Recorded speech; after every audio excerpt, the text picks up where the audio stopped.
Hello everyone and welcome to my YouTube channel. Ini kembali ke korelasi ya. Saya expected memang ini GBP Canadian dan EuroCAD ini turun gitu loh. Itu ya.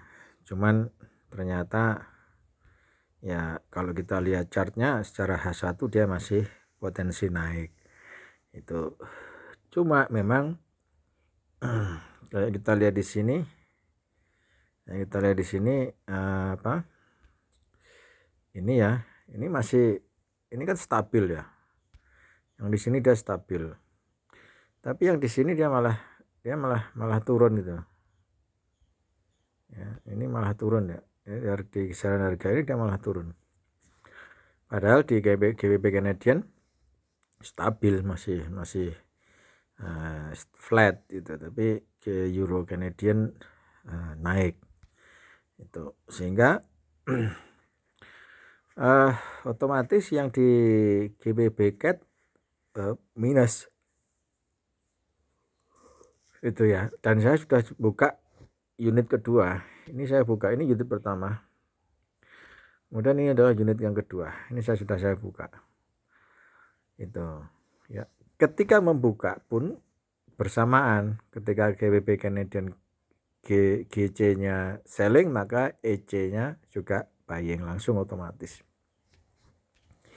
Boleh kalau pakai ini enak langsung, jadi kita klik aja langsung di ini sell ya, dan ini buy, tinggal ngeklik saja kita itu. Jadi terus sebenarnya tidak ada reason yang istimewa untuk kenapa kok GBP Canadian maunya sell gitu ya. Karena kita sebagai retail tentu selalu berpikiran bahwa ketika harga naik pasti nanti akan ada koreksi dan lain sebagainya. Nah, di sini memang sudah ada koreksi di sini. Ini sama, ini naik gitu loh. Cuma memang koreksinya dia ndak sama dengan yang di sini, yang di sini ya.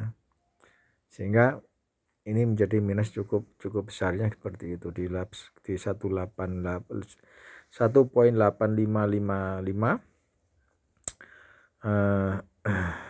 koreksi cukup tinggi naiknya gitu. Nah, terus yang kita lakukan apa? Kita menunggu artinya menunggu bahwa price ini akan sampai di harga equilibrium pivot, harga pivotnya ya. Harga pivot itu nanti akan ketika dia price ini di break di harga pivotnya, maka ketika mungkin dia turun terus kemudian ini sedikit naik atau bagaimana, maka itulah nanti harga pivotnya. Atau di harga ini dia tidak terlalu naik, tapi yang di sini dia turun cukup tajam hingga sampai ke harga pivot, sehingga kita bisa close di nilai positif gitu. Hari ini kayak gini ya. Ini sudah kita close seberapa itu, oke ya, kita close ya. Oke, terkadang saya memang ini sendirian gitu. Ini sendirian saya melihat potensinya bagaimana saya bisa seperti itu. Dilihat dari unitnya teman, ini positif kan, plus ya kan, ini emang negatif tapi ini positif juga ya kan. Terus ini ya kecil tapi bisa tutup oleh satu unit yang cukup besar ini, sehingga hasilnya overall keseluruhan adalah positif cukup besar, sehingga itu alasan kenapa tetap mempertahankan untuk GBP selling. Nah, di sini kan kita pertahankan di sini GBP-nya tetap selling. Ini yang kita pertahankan di sini, yang kita pertahankan di sini kan di awal kan tetap GBP Canadian selling, GCAD-nya selling, ini tetap selling, tetap kita pertahankan selling itu.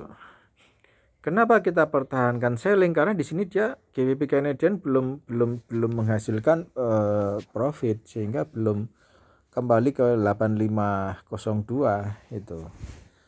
Nanti kalau dia sudah kembali ke 8502 ada potensi kemungkinan mungkin kita akan merubah strateginya menjadi buying dan lain sebagainya. Nanti tergantung pergerakannya bagaimana. Tapi yang jelas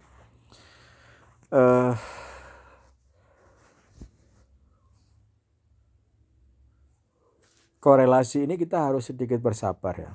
Artinya kita tidak serta-merta open dengan banyak posisi, enggak. Kita lihat aja berapa minusnya yang kita dapat, terus perhatikan juga ininya, nilainya ini.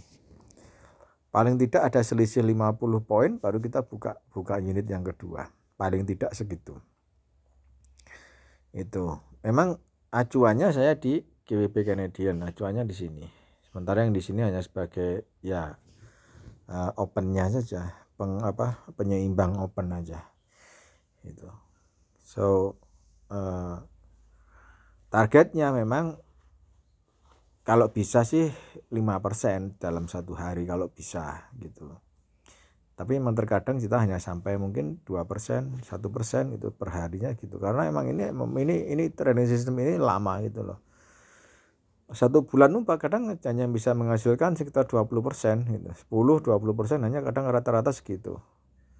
20%. Makanya tapi tetap bahwa kita berusaha untuk bisa mendapatkan hasil yang maksimal, artinya bisa mendapatkan paling tidak 10% dalam 5% dalam satu hari, paling tidak seperti itu. Expectednya sih seperti itu. Ya kan, kalau berarti kalau sekarang 1100 maka expectednya sekitar 55 ya. Enggak baca $55 itu.